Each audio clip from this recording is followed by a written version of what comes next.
In tonight's primetime focus, in this administration, there's one quality that trumps the rest: loyalty. And it's true, President Trump rewards those who show him subservience.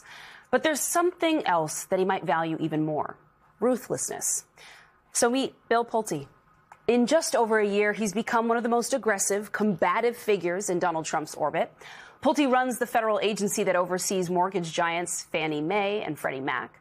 If you're paying a mortgage right now, there's about a 70% chance one of them is behind it.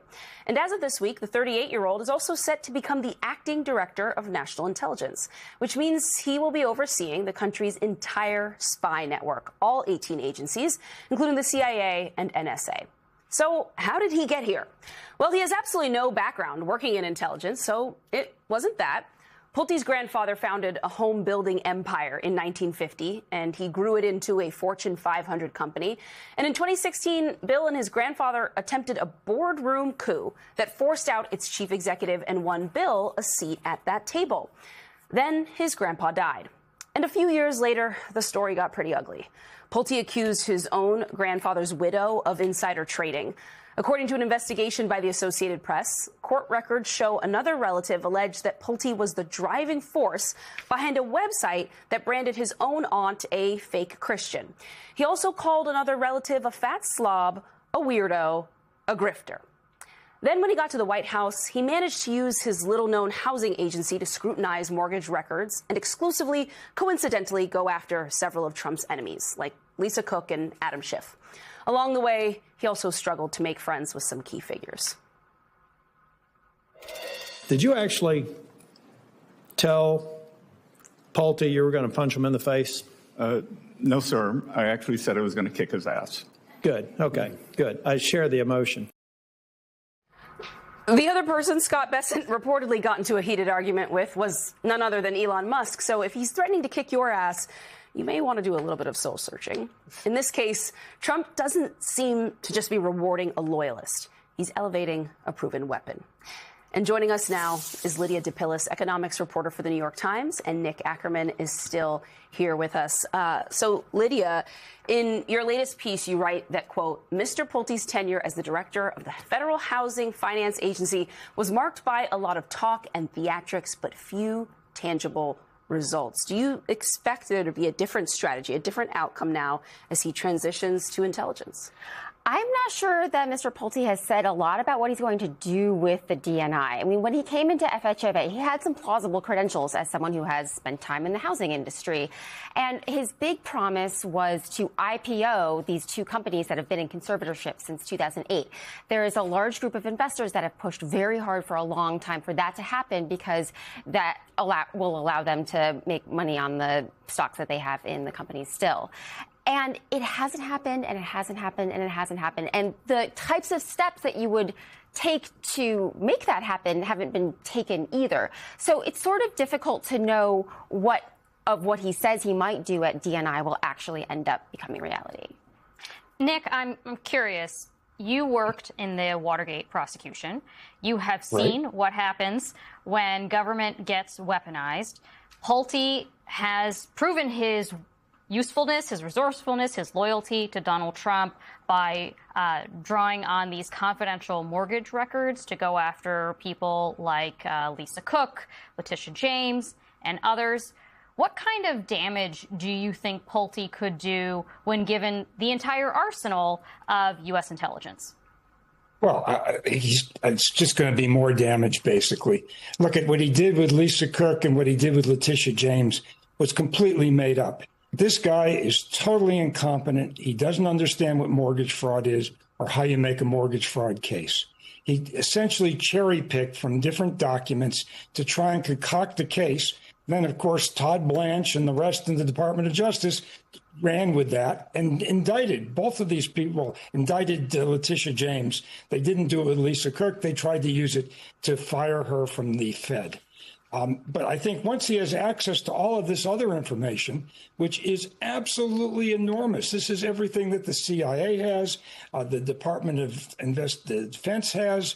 I mean, there's no telling what he might do with it and how he might take that information and basically skewer it in the wrong way and interpret it in the wrong way. He certainly interpreted all this mortgage information absolutely wrong. Those cases were going nowhere other than to make a lot of noise. But the problem with this guy is he's in a position where he can make a lot of noise by taking bits and pieces out of the area of intelligence and can cause a lot of damage and make people feel like the election is in danger or that he's going to go back to that 2020 election and try and make up some case there why it was rigged when it wasn't rigged, and why 60 judges found that it wasn't. And Trump had Tulsi Gabbard working on the same project beforehand, and he's basically announced that Pulte is going to be doing the same thing now. Yeah, and you raised so many good points, Nick, about the various aspects of being in such a powerful position and the potential risks that he could have. And I still think of the documents case that Donald Trump was investigated for, having national classified documents in Mar-a-Lago. And I'm thinking now you have a fiercely loyal official who heads 18 different intelligence agencies, I believe, and has access to the most sensitive national intelligence this country produces and has. And you just have to wonder what in the world is going to potentially happen with some of our classified documents and this president who has shown a disregard for some of our nation's top secrets. Yeah, absolutely. But I'll tell you what the biggest danger is.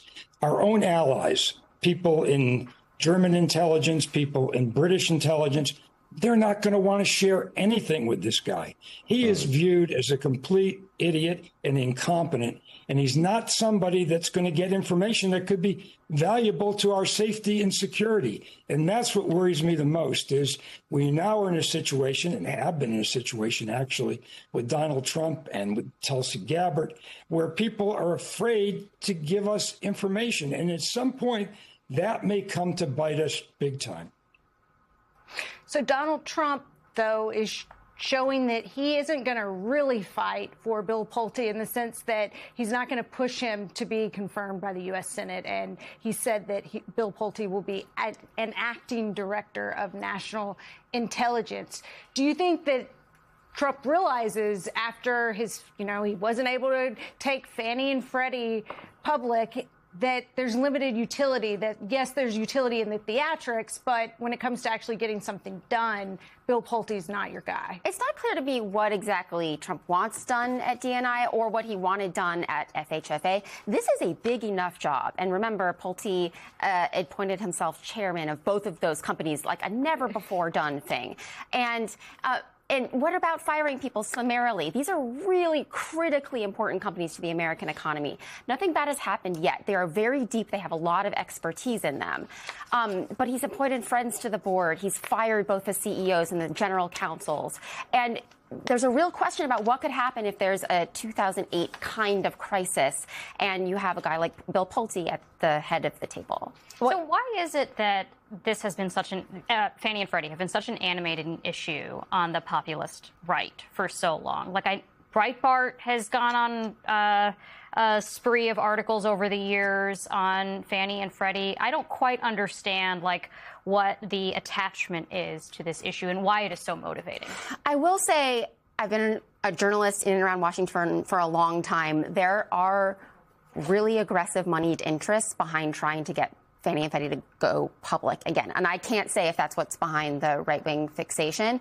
But there's also a sense of the government is controlling these companies that backstop 70% of the mortgage market. And maybe if you hear that for the first time, you think, that doesn't sound right. That's big government. But there was an implicit guarantee for a long time, and that's why they had to be taken over in the first place. So what would happen if they were IPO'd? It's not clear that that would be beneficial for homeowners. It's been in this sort of uneasy stasis for a long time, but it seems to be working okay. Lydia DePillis and Nick Ackerman, thank you for being with us.